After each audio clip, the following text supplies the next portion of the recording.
کتاب لکھ دیتا ہے جس کو لوگ پڑھتے ہیں، پڑھ کر عمل کرتے ہیں، تو اس کا ثواب بھی انسان کو مرنے کے بعد ملتا رہے گا اور ملتا رہتا ہے۔ تو یہ 3 چیزیں حدیث پاک میں فرمائی گئی ہیں جو انسان کے لیے مرنے کے بعد بھی ثواب کے پہنچنے کا ذریعہ ہے۔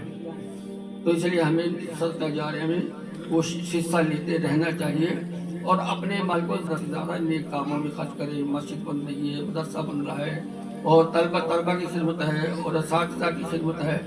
دیکھو جیسے قرآن کریم کو پڑھنا عبادت ہے، قرآن کریم کو پڑھانا عبادت ہے، ایسے قرآن کریم پڑھنے اور پڑھانے والوں کی خدمت کے لیے پیسہ خرچ کرنا بھی بہت بڑی بات ہے۔ خوش نصیب ہیں وہ لوگ جن کا پیسہ قرآن کریم کی حفاظت کے لیے یا قرآن کریم کو پڑھنے پڑھانے والوں کی خدمت میں لگ جائے، وہ بڑا ہی سعادت مند لوگ ہیں اور ان کا پیسہ بھی بڑا مبارک ہے۔